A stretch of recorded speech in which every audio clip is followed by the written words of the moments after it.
तपाईँ सबैलाई नमस्ते। आज मैले बिहान भिडियो बनाउन लागेको छु हैन।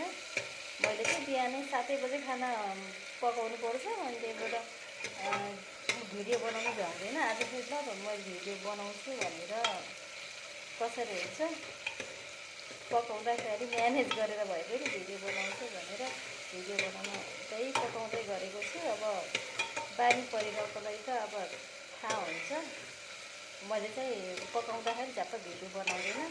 आज फर्स्ट टाइम पकाउँदाखेरि भिडियो बनाउँदैछु। आज चाहिँ मेरो भान्सामा चाहिँ मैले चना र आलु बनाउँदैछु।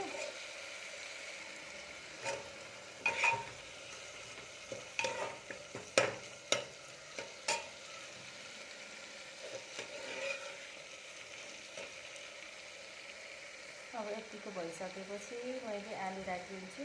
यो सिटी लगाउने हो, त्यही भएर त्यति धेरै गलाउनु पनि पाउँदैन।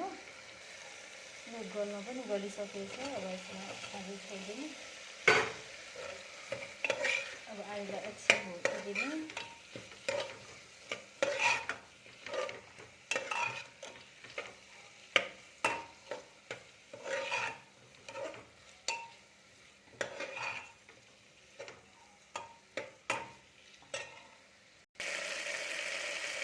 यो आलु राखेको पनि लगभग 2 मिनट जति हुन थालिसक्यो। यस्तो भइसकेको छ। अब मैले यसमा यो सेतो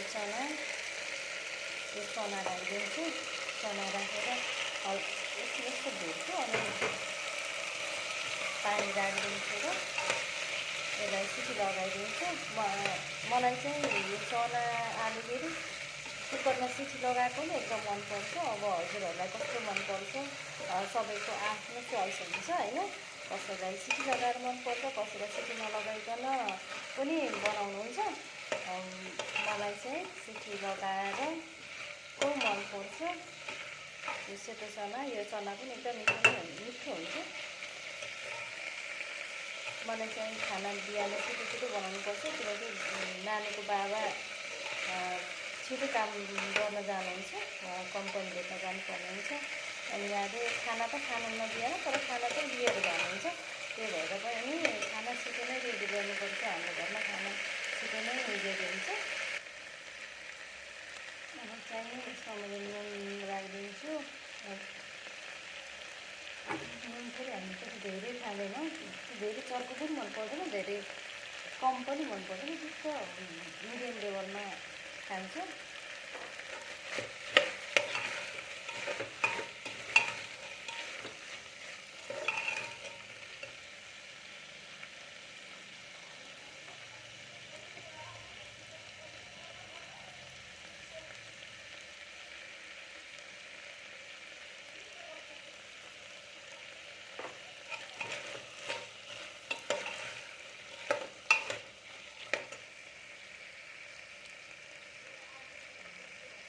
अब यसलाई पानी राखेर सिटी लगाइदिने बेला भएको छ। अब यसलाई सिटी लगाइदिने। हजुरहरूले कसरी पकाउनुहुन्छ खै। अब सबैले पकाएको फरक टेस्ट हुन्छ नि त। कसैले कसरी पकाउनुहुन्छ, कसैले कसरी पकाउनुहुन्छ। अनि धेरैजनालाई एउटै तरकारी पनि धेरैजनाले फरक तरिकाले पकाउँदाखेरि फरक टेस्ट आइरहेको हुन्छ। अनि मैले यसरी बनाउँछु। अब हजुरहरूले कसरी बनाउनुहुन्छ।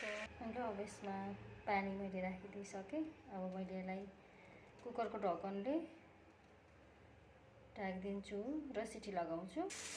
चना र आलु यसरी सिटी लगाइरहेको छ। मैले चाहिँ सिटी लगाएकै मनपर्छ। हजुरहरूलाई कस्तो मनपर्छ। सिटी लगाइरहेको छ।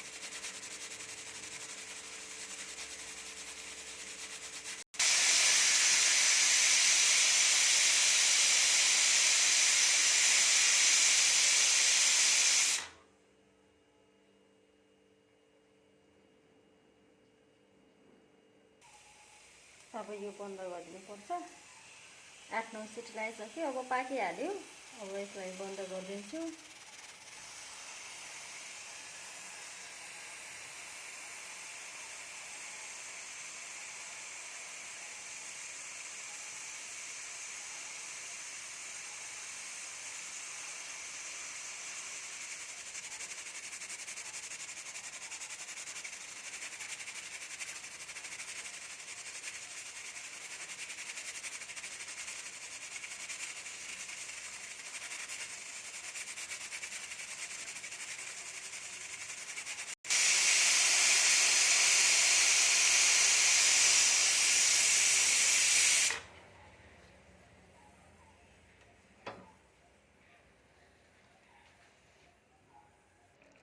यो पाकेर यस्तो भइसकेछ।